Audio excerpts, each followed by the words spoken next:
Halo semuanya, selamat datang di Spill Tugas. Kali ini kita akan menyelesaikan tugas kemarin yang rekursif faktorial. Yang ini kita kurangkan ini kemarin, tambahkan fungsi deret. Deret ini maksud bapaknya tuh kayak gini nih kan. Jadi beliau mau nanti tuh ada 4 kali 3 kali 2 kali 1, habis itu baru sama dengan 24. Ini juga sama, 3 kali 2 kali 1 baru sama dengan 6, kayak gitu. Nah jadi berarti ini kan kita perlu cout aja kan, cout ini terus masukin fungsi untuk argumen 3. Terus argumen 3 isinya cout 3, cout tanda X, habis itu fungsi untuk argumen 2 kayak gitu. Ini juga masukin 5 cout tanda kali, habis itu yang argumen 4 kayak gitu. Berarti itu kan berarti isinya cuma cout kan. Berarti kita bikin di sini void, misalnya namanya expand, tetap integernya A aja nggak apa. Itu A juga nggak apa-apa ya, nggak harus diganti karena kan beda scope juga. Berarti ini nanti kita bikin dia berhenti di 1. Jadi kayak gini, if A sama dengan 1 ya cout 1 gitu, atau cout A ya sama aja, ntar keluar 1. Nah kalau bukan 1 kita suruh dia keluarin bilangan itu tanda kali, habis itu nah di sini nih, ini kan cout kita mau ini ngelanjutin pakai yang sebelumnya. Itu caranya bukan kayak gini, bukan kayak gini ya. Kenapa bukan kayak gini? Karena kalau ini nanti gini, ini kan void, jadi dia itu nggak nyimpen nilai lain sama ini. Kalau ini seru A-1 itu menyimpan suatu nilai, jadi bisa dikali karena dia suatu nilai, jadi bisa dikali, tambah, kurang kayak gitu, bisa di assign nih. Nah ini dia bisa di cout juga karena dia kan suatu nilai. Ini kan n ini juga nilai, bisa di cout. Ini juga nilai, bisa di cout. Nah kalau ini itu ya nggak ada nilai. Apa yang mau di cout itu pertama. Terus yang kedua, kalau kita taruh ini di sini itu sama aja kayak kita nyuruh cout kayak gini. Ini kan isinya lah nih, ini kan isinya cout A kan, ini juga cout. Masa kalau kita masukin di sini expand berarti kita sama aja kayak cout gitu. Jadi nanti malah error. Jadi gimana ya, udah ini ditutup dulu, ini kan udah spasi kan ya. Setelah X sudah spasi, baru kita di bawahnya expand, udah gini aja. Kok N expand A gitu, titik koma jangan lupa kayak gini.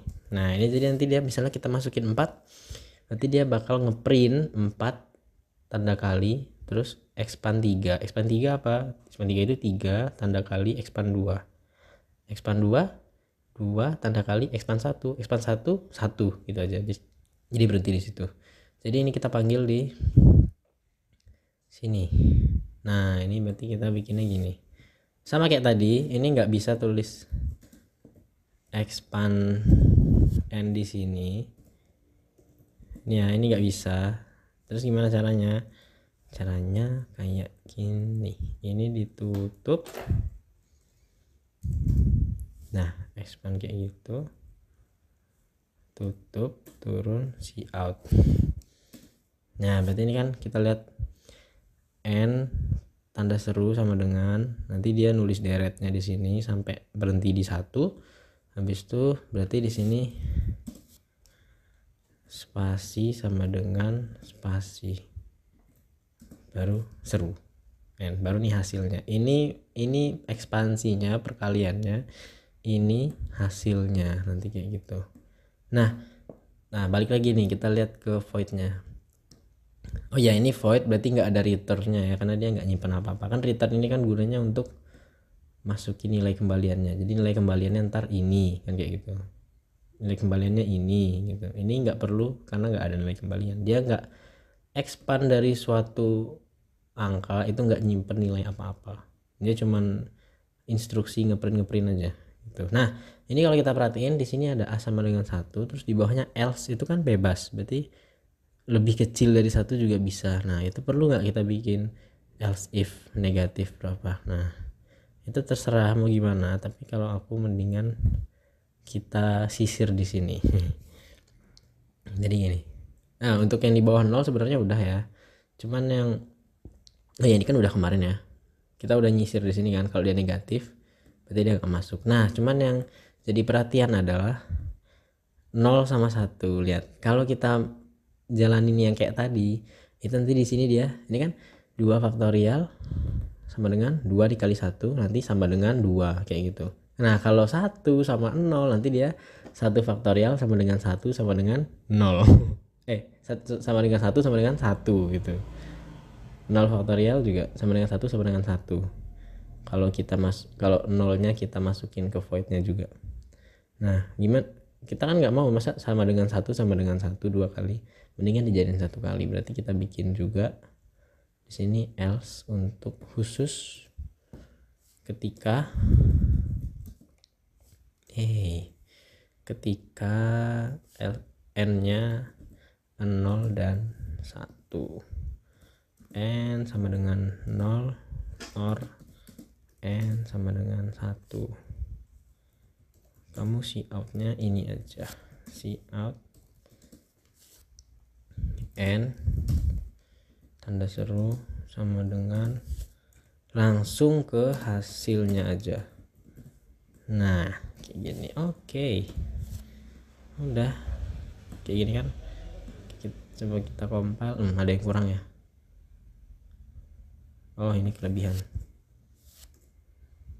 Oh iya ya, ini ya, ini kita save, compile. Oke. Mana nih, aduh kenapa tiap bikin video compile-nya lama, padahal tadi sebelum bikin video udah testing cepet kok.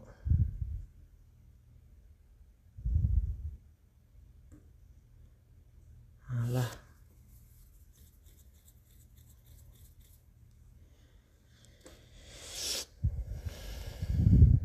ya, ini yang fungsi kemarin dia tipenya integer, berarti harus ada return. Ini returnnya 1, returnnya, nah returnnya nih dia bakal jadi integer gitu. Kok ditutup. Kalau void ini dia nggak ada kembalian, jadi nggak perlu return. Malah kalau dikasih return malah bingung gitu. komputernya bingung. Udah ya. Nah ini kita tes, save code, berarti kita ke folder spill, habis itu buka fact.exe, masukkan nilai n, kita masukkan 4. Nah kayak gitu dia. Kita masukin satu lagi, 7 5040. Nah gitu, ada perkaliannya seperti itu. Kita coba 0. Nah dia nggak pakai deret, langsung ke 1 gitu, nggak 0 faktorial sama dengan 1 sama dengan 1, nggak gitu, karena kita udah bikin kondisinya sendiri kan. 1 juga sama. Kalau dia negatif masih tetap ya, masih tetap yang atas ini kayak gitu. Udah, ini udah selesai. Berarti kita tinggal, kalau udah kayak gini ya berarti tinggal lakukan tes unit, berarti di screenshot kan, terus copy source code-nya ke laporan, kirim ke bapaknya, dah gitu aja. Nanti source code-nya tak taruh admin-nya di deskripsi. Dah, ini tugasnya udah selesai. Makasih udah nonton. Dah.